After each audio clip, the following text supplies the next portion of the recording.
অত্যন্ত পশ এক ধরনের শ্রেণী এখানে বসবাস করেন এখানে। আর তাই এখানকার অনেক মানুষ এই ব্যবসা প্রতিষ্ঠান পরিচালনা করার জন্য এই ওয়াইদারবি টাউনে আসেন। এখানকার যে বিল্ডিংগুলো খুবই পুরাতন বিল্ডিং, দেখতে অনেক ভালো লাগে।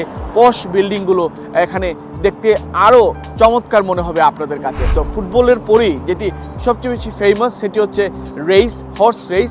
এই হর্স রেসের জন্যও কিন্তু ওয়াইদারবি টাউনটি বিখ্যাত। টাউনটি কিন্তু একটি অন্যতম একটি আকর্ষণের টাউন হচ্ছে এখানে এসে ব্যবসা করা।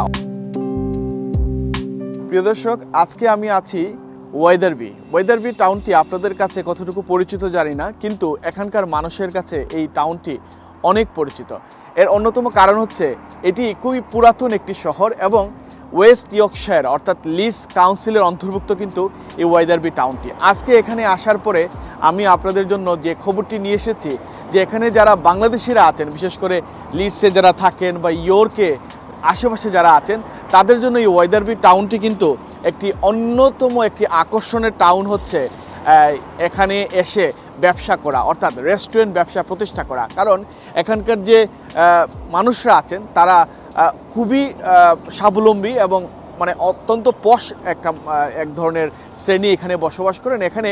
আর তাই এখানকার অনেক মানুষ এই ব্যবসা প্রতিষ্ঠান পরিচালনা করার জন্য এই ওয়াইদারবি টাউনে আসেন। প্রিয় দর্শক, আরেকটি বিষয় এখানে বলে রাখতে চাই যে আমরা যে খেলাটি ইংলিশদের কাছে পরিচিত ফুটবলের পরেই যেটি সবচেয়ে বেশি ফেমাস সেটি হচ্ছে হর্স রেস।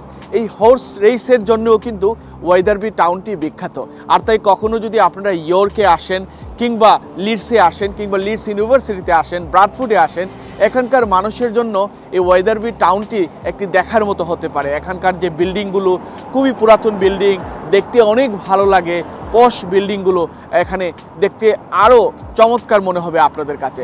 আজকে আমরা এখানে এসেছি এবং এখানে আসার পরে একটা জিনিস এখানে দেখলাম যে একটি রেস্টুরেন্ট এখানে উদ্বোধন হচ্ছে, যে রেস্টুরেন্টটির নাম হচ্ছে ব্ল্যাক কার্ডামম এবং এটি একটি বাংলাদেশি মালিকের রেস্টুরেন্ট। কারণ আমরা এখানে দেখেছি বাংলাদেশি কুইজিন। আপনাদের কাছে তুলে ধরতে চাই যে এটা কতটুকু একটু আকর্ষণীয় হতে পারে আপনাদের জন্য। আমার পেছনে আপনারা এই বিল্ডিংটি দেখতে পাচ্ছেন, সেটি একটি বাংলাদেশি কুইজিন হতে যাচ্ছে এবং ব্ল্যাক কার্ডামম চমৎকার একটি নাম তারা চুজ করেছেন। এবং এখানে দেখলে আপনারা বুঝতে পারবেন যে 11ই ডিসেম্বর ওয়েডনেসডে, অর্থাৎ আর বেশি দিন নয়, এই 11ই ডিসেম্বর ওয়েডনেসডে গ্র্যান্ড ওপেনিং হতে যাচ্ছে ব্ল্যাক কার্ডামম রেস্টুরেন্টের। এবং চমৎকার একটি বিষয় যে আপনি কোথায় গেলে সেখানে আপনার রেস্টুরেন্ট পাবেন না তা দেখানোর জন্য আমি বলতে চাই যে বাংলাদেশি কুইজিন নিয়ে এই রেস্টুরেন্টে নামকরণ করা হচ্ছে। সো আশা করছি দর্শক, যদি কখনো আপনারা লিডস আসেন, ইয়র্কে আসেন, ব্রাডফোর্ডে আসেন বা নর্থে আসেন, তাহলে ওয়াইদারবি শহরটির কথা মনে রাখবেন। কারণ এই শহরটি কিন্তু চমৎকার একটি শহর।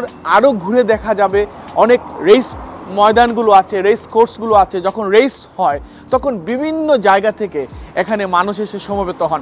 বিশেষ করে এটিকে একটি জীবন্ত শহর বলা হয়, একটি ট্যুরিস্ট টাউন বলা হয়। এবং এই টাউনে কিন্তু আমাদের ব্রিটেনের বাংলাদেশি কমিউনিটিরা অনেকে আসেন, ব্যবসা প্রতিষ্ঠা পরিচালনা করেন এবং সফলভাবে ব্যবসা পরিচালনা করে যাচ্ছেন। আর আমরা উত্তরোত্তর সফলতা কামনা করছি ব্ল্যাক কার্ডামম রেস্টুরেন্ট, যেহেতু আমরা এটি দেখতে পেয়েছি এবং 11 ডিসেম্বর তাদের উদ্বোধন হচ্ছে। যদি কখনো আসেন অবশ্যই ঘুরে যাবেন ওয়াইদারবি শহরটি।